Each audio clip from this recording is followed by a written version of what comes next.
This is Autoline Daily, the show dedicated to enthusiasts of the global automotive industry. Elon Musk is cutting the time he spends as head of the Trump administration's Department of Government Efficiency down to 1 or 2 days a week so he can devote more effort to Tesla. Musk made the announcement during the company's Q1 earnings call, but he is still expected to remain an advisor to the president for the rest of his term. Based on Tesla's performance, we can understand why the CEO would want to spend more time with the company. It delivered roughly 337,000 vehicles in the first quarter, a drop of 13% compared to last year. Tesla says part of that has to do with the changeover to the new Model Y.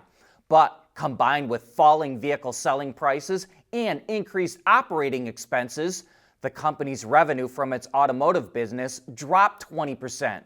However, a 67% increase in Tesla's energy storage products resulted in its total revenue going down by 9% to a little over $19.3 billion. But that growth might not be sustainable because Tesla says the Trump administration's tariffs will have a bigger impact on its energy storage business than it will its automotive operations. The company's Q1 EBITDA came in at about $2.8 billion, down 17%. And thanks to selling nearly $600 million in regulatory credits to other automakers, Tesla posted a net profit of $409 million. But that was still down 71% compared to last year. The company laid out some of its plans to help turn these results around. That includes more affordable versions of the Model 3 and Y, which should help Tesla get more capacity utilization out of its plants, and are said to be on track to start rolling down the line in the first half of this year. The company says it's also on track to launch a pilot robotaxi service in Austin, Texas in June, and it's already started pilot production of the Optimus robot in California. And it says volume production of the Cybercab starts sometime next year. However, due to uncertainty in the market, Tesla may not provide an outlook for the rest of the year until the end of next quarter. 6 car lobbying groups that represent automakers, dealers, and suppliers are pleading with President Trump to back off parts tariffs that are set to go into effect next month. They jointly sent a letter to the White House warning that the tariffs on imported car parts will disrupt the global supply chain, which will result in higher car prices and lower sales, as well as make it harder and more expensive to repair vehicles. They also say the tariffs will hurt production and lead to job losses. On May 3rd, a 25% tariff will be slapped on engines, transmissions, and other car parts imported to the U.S. from countries other than Canada and Mexico. Last week, Trump said he was considering some sort of relief for the auto industry, and the auto groups say that relief would be a quote-unquote positive development.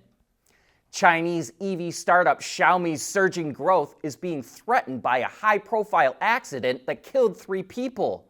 Bloomberg reports that it's delaying the launch of its YU7 crossover, which was supposed to go on sale in June or July, and no new launch date has been set. The model was also scheduled to be unveiled at the Shanghai Auto Show this week, but Xiaomi scrapped those plans too. The company is under pressure following the crash in one of its vehicles that was operating in its assisted driving mode. That accident led to the Chinese government cracking down on how automakers test and market self-driving systems. Xiaomi has already sold more than 200,000 vehicles, even though it only started selling vehicles a little over a year ago, and it only sells one model, the SU7 sedan. Last month, it raised its sales forecast to 350,000 units because it expected a boost from the YU7, but that growth now looks to be in jeopardy.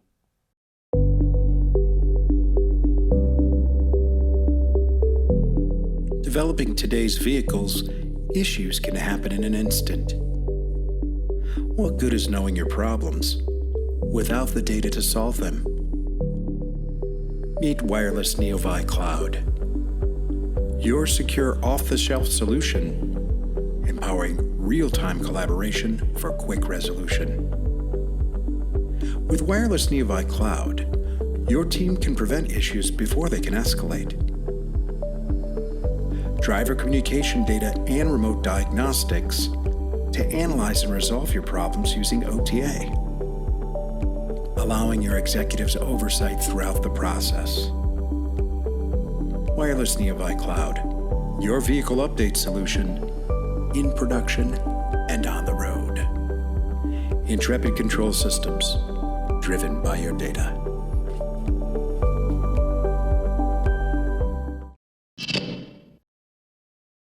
The California New Car Dealers Association is stepping up its fight against Scout Motors' direct sales model. At the end of last year, it sent a cease and desist order to parent company Volkswagen, but now it's ramped that up to a full-blown lawsuit against VW and Scout over their plans to sell direct. U.S. franchise dealer laws say that any automaker that has sold vehicles through a dealer in the past can't drop them completely to sell direct. And the new California lawsuit also points to a new amendment in the state that requires affiliated brands to use franchise dealers.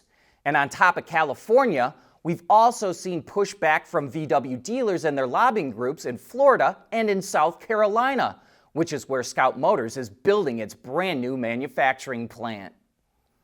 With total sales not changing much in China over the last decade, most automakers have looked to expand overseas. But that transition hasn't gone as smoothly as expected. Last year, BYD controlled 2.8% of Europe's EV market, selling about 57,000 vehicles, which was roughly half of its initial forecast. Part of the problem is that BYD didn't even study any part of Europe before entering the market, according to Reuters.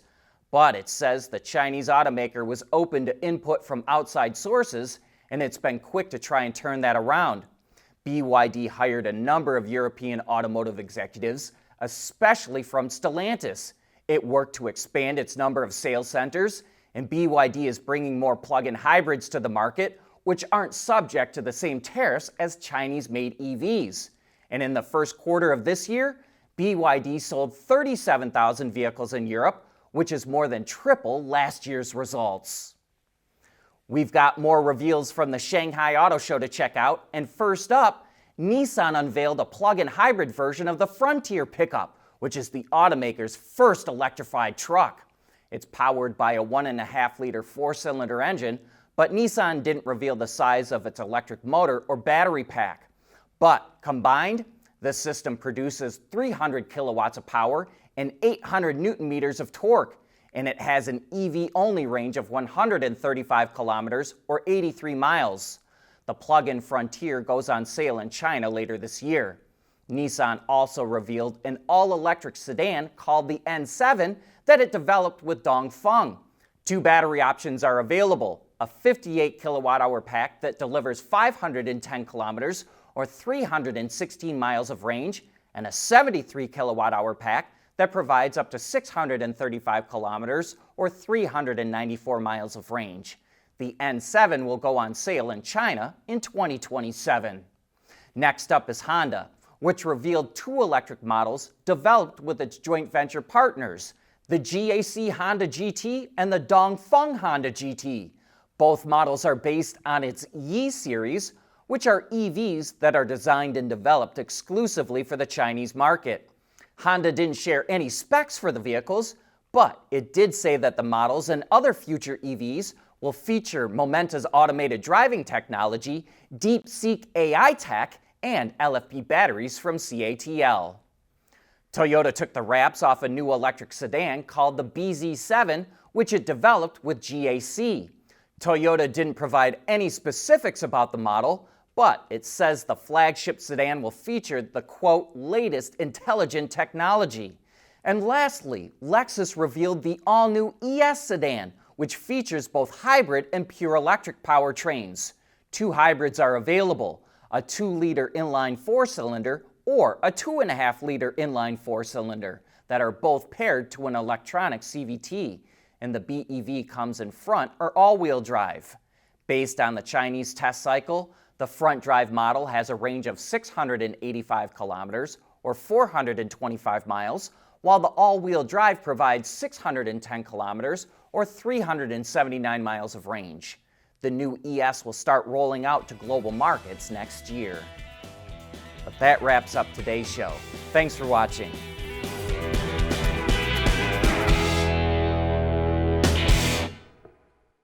Autoline Daily is brought to you by Bridgestone, solutions for your journey. Intrepid Control Systems, over-the-air engineering boost your game. Teijin Automotive Technologies, the formula for better mobility. And by